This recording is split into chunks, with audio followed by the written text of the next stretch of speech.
Baik, sekarang kita lanjutkan bagaimana membuat proposal perencanaan keuangan, baik bagi individu maupun bagi keluarga. Nah, di buku saya, saudara bisa memperhatikan di situ pada bagian belakang ada lampiran 3 yaitu struktur proposal. Nah, apa kira-kira yang akan kita tulis di dalam proposal kita sebagai seorang financial planner? Mari kita lihat satu persatu. Nah, halaman pertama itu tentu ada halaman cover. Nah, halaman cover itu berisikan proposal tersebut ditujukan kepada siapa, kemudian dibuat oleh siapa, dan catatan ringkas yang harus diperhatikan. Contohnya apa? Terkait yang namanya disclaimer. Ya, disclaimer itu harus ada. Coba sekarang kita perhatikan sebentar contoh disclaimer. Ya, saya pindah, stop share. Saya akan share ke contoh disclaimer. Ya, kita akan pindah sebentar. Nah, kita cek di sini. Nah, kita akan masuk contoh halaman cover. Nah, ini adalah saudara bisa lihat di sini adalah contoh dari proposal financial planning. Dibuat oleh siapa, kemudian nanti ditujukan kepada siapa, saudara sebutkan, Bapak Ibu sebutkan di sini buat ditujukan kepada misalnya Felicia Christina Wijaya. Kebetulan yang membuat Felicia dan dia membuat untuk dirinya sendiri, maka cukup satu nama saja. Tetapi kalau dia untuk membuat orang lain, maka di sini ditujukan kepada siapa, kemudian nanti ini yang membuat siapa. Nah, kemudian ada semacam kata pengantar. Silakan Bapak Ibu bisa membuat kata pengantar. Kemudian jangan lupa disclaimer. Nah, halaman disclaimer dalam semua produk keuangan selalu ada disclaimer on. Nah, disclaimer on itu apa? Nah, di sini catatan-catatan terkait dengan isi proposal tersebut. Nah, salah satu bagian penting dari disclaimer itu adalah, nah, kalimat yang ini. Kinerja masa lalu yang ditampilkan dalam proposal ini adalah menggunakan indikasi return reksadana, di mana itu adalah didapat dari fund fact sheet.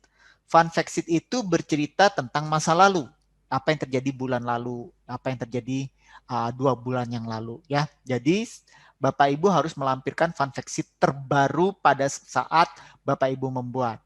Nah, kinerja masa lalu tersebut bukan menggaransi kinerja masa depan. Jadi tidak serta-merta kalau Bapak Ibu nulis indikasi returnnya misalnya 10% bahwa masa depan juga akan tercapai konsisten 10%. Itu yang paling penting. Nah, setelah ada kata pengantar dan disclaimer, kita masukkan dalam daftar isi. Daftar isinya tentu ada tabel of content, kemudian profile client, kemudian chapter 1, kita mulai dengan yang namanya financial check up. Nah, terus kita buat yang kedua emergency fund, yang ketiga protection. Protection ini baik proteksi untuk nyawa individu, proteksi kekayaan seperti rumah, kendaraan, dan sebagainya. Nah, kemudian berikutnya adalah, nah ini kita melihat urutan-urutan prioritas. Yang 1, 2, 3 ini harus dibentuk terlebih dahulu sebelum Bapak Ibu melakukan rekomendasi untuk investasi. Nah, sementara yang chapter 4 ini tergantung dengan kondisi si klien kita. Misalnya kalau dia masih muda, belum menikah, maka tentu yang terdekat mungkin adalah menikah. Setelah menikah, dia harus menyiapkan dana kelahiran, kemudian nanti ada dana pendidikan, dana pensiun, nah kemudian dana bulan madu terkait dengan wedding tadi, mungkin dia ingin beli rumah, dan seterusnya. Oke? Nah, ini table of content.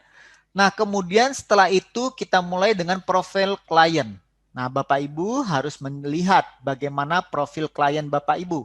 Tentu hasil dari wawancara dan isian yang ada di buku saya pada bagian lampiran sebelum proposal ini, yaitu tentang apa-apa informasi yang akan kita butuhkan. Nah, di sini dijelaskan sosok namanya Felicia itu siapa, kemudian bla bla bla bla, dan bekerja di mana. Setelah masuk profil klien, kita masuk chapter 1. Di setiap chapter ini diberi halaman penyekat. Contoh dari profil klien ke chapter 1, itu dikasih halaman penyekat financial planning. Nah, perencanaan financial planning ini dimulai dengan yang namanya financial check up, mengecek kondisi keuangan. Nah, biasanya kita pergunakan boleh pakai lambang stetoskop, seperti kalau kita general check up kesehatan itu kan pakai stetoskop. Nah, di sini dia menghitung-hitung seolah-olah mencatat berapa sih asetnya. Silakan, ya. Nah, mungkin ada kata-kata mutiara juga silakan. Nah, ini kita masuk ke financial condition. Ya, di sini ini sama persis dengan yang ada di dalam struktur proposal ini. Ya, kalau di dalam struktur proposal ini habis halaman cover, kata pengantar, disclaimer.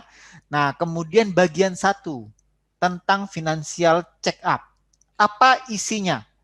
Isinya adalah narasi situasi kondisi keuangan saat ini beserta arus kasnya. Ya, narasi situasi kondisi keuangan beserta neraca dan arus kasnya. Kemudian setelah membuat neraca dan arus kas, saudara bisa membuat analisis rasio.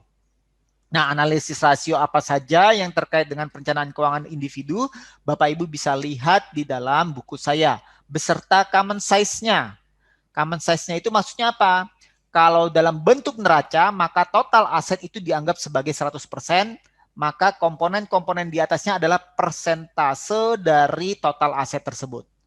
Sementara kalau laporan arus kas, maka pemasukan itu akan menjadi 100%, sementara pengeluaran-pengeluarannya adalah persentase dari yang namanya pemasukan tersebut. Nah, kemudian kita masukkan tujuan investasi. Nah, tujuan investasi itu dapatnya dari mana? Dapatnya tadi waktu pas profiling klien.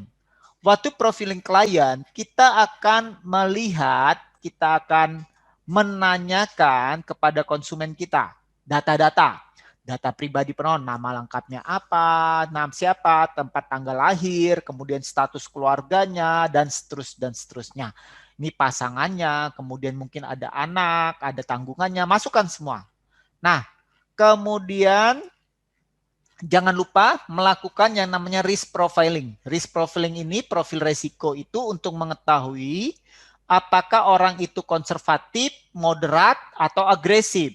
Nah, itu terkait dengan rekomendasi yang akan kita berikan. Apakah dia boleh masuk ke reksadana saham, atau ke pendapatan tetap, atau ke deposito. Nah, itu sangat tergantung pada profil resiko yang ada pada masing-masing individu. Nah, kemudian tujuan investasi itu setiap orang berbeda. Nah, kita urutkan dari mulai jangka pendek sampai jangka panjang. Nah, kemudian baru cash flow management. Nah, cash flow management ini biasanya dibuat paling akhir. Jadi setelah semua tujuan dihitung, kita buat bagian 2 dan seterusnya, nanti kita lihat berapa sih total kebutuhan untuk emergency fund, untuk proteksi, untuk kelahiran, untuk pernikahan, untuk beli rumah. Nah, apakah dana tersebut sesuai dengan arus kas kita hari ini? Kalau tidak sesuai, maka nanti cash flow manajemennya bagaimana? Tentu yang pertama, alternatif pertama, tingkatkan pendapatan. Yang kedua, tekan pengeluaran. Yang ketiga, cari alternatif pendapatan sesuai dengan profesi Anda. Misalnya, Anda adalah guru, maka mungkin Anda bisa menambah pendapatan melalui les-les, menulis misalnya di koran-koran. Nah, itu adalah pendapatan tambahan. Oke? Nah, sekarang kita lihat bagaimana kita membuat neracanya. Nah, kita lihat contohnya tadi. Nah, ini contohnya. Nah, neraca kondisi keuangan saat ini diambil dari yang namanya Excel. Nah, kita stop share dulu, kita lihat Excel-nya ya. Kita lihat Excel-nya sebentar. Nah, ini Excel-nya. Kita mulai dengan neraca. Neraca itu apa? Neraca itu adalah menggambarkan aset, kewajiban, dan kekayaan kita pada saat tertentu. Jadi misalnya di sini tanggalnya tanggal 1 bulan 1 tahun 2021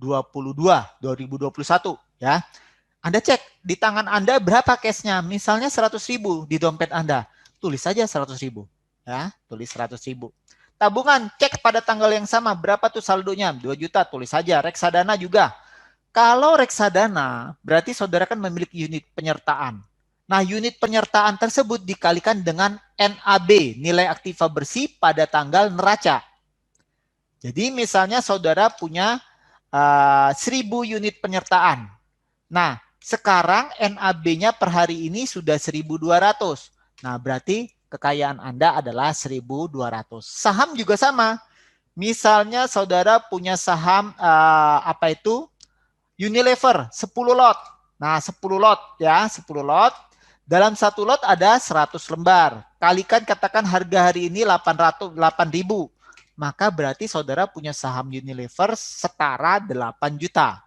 Obligasi ORI, mungkin saudara punya 25 juta, masukkan ya. Nilai tunai asuransi jiwa, masukkan juga. Apa itu nilai tunai asuransi jiwa? Nilai tunai asuransi jiwa itu hanya ada pada produk asuransi jiwa yang sifatnya whole life, seumur hidup. Nah, di situ begitu Anda melewati tahun kedua, itu akan terbentuk nilai tunai. Nilai tunai itu adalah nilai bila mana saudara membreak asuransi tersebut. Nah, ketika Anda membreak, maka tidak uang saudara yang telah saudara setor itu tidak hilang, tetapi ada kembalian. Kembaliannya itu berapa? Ya, itu yang disebut nilai tunai asuransi jiwa. Oke. Nah, nanti biasanya kalau untuk asuransi yang sifatnya unit link, sama seperti reksadana. Berarti berapa unit penyertaan yang Bapak Ibu punya, kemudian kalikan nilai aktiva bersih unit link pada hari itu. Nah, tabungan pensiun bisa dicek tuh BPJS Ketenagakerjaan. Berapa tuh tabungan pensiunnya? Misalnya ada 30 juta. Tulis saja 30 juta masukkan. Oke. Nilai bersih sebuah bisnis, misalnya punya warung di depan rumah. Nah, kita lihat berapa total aset warung tersebut dikurangi kewajibannya, maka ketemu nilai bersih. Emas. Nah, emas terkait dengan gram. Kalau dalam bentuk logam mulia, maka boleh dikalikan 100%. Jadi misalnya saudara punya 10 gram. 10 gram emas lantakan aneka tambang. Kemudian hari ini katakanlah harganya 850.000 per gram. Ya tinggal saudara masukkan. Oke, berarti 8.500.000. Namun ingat kalau untuk perhiasan, karena perhiasan itu ada ongkosnya, maka saudara tidak bisa masukkannya 100%, mungkin kalikan 90% atau 80%. Ya.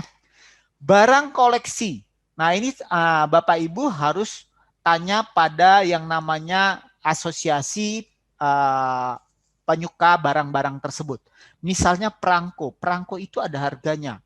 Perangko tahun 1920 itu bisa dihargai. Bapak Ibu datang ke Filateli Indonesia, tunjukkan. Nah, di situ akan ada nilainya. Oh, perangko 10 sen tahun 1920 itu nilainya hari ini misalnya 3 juta. Masukkan saja. Kendaraan bermotor. Nah, kendaraan bermotor Bapak Ibu masukkan sesuai nilai pasar hari ini. Misalnya Bapak Ibu punya mobil Innova tahun 2015. Nah, itu berapa kalau dijual hari ini tahun 2021? Oke. Nah, masukkan harga pasarnya. Rumah tempat tinggal juga Bapak Ibu bisa pergunakan harga pasar hari ini, ya. Masukkan semua, nanti ketemu katakanlah 1.077 juta. Nah, Bapak Ibu punya kewajiban nggak? Hitung semua kewajibannya. Masukkan, misalnya ada KPR misalnya masih tersisa 200 juta. Masukkan saja nih, 200 juta. Nah, berarti kekayaan bersih Bapak Ibu, total asetnya 1 miliar dikurangi 200 juta sama dengan 877 juta. Oke? Bisa Bapak Ibu?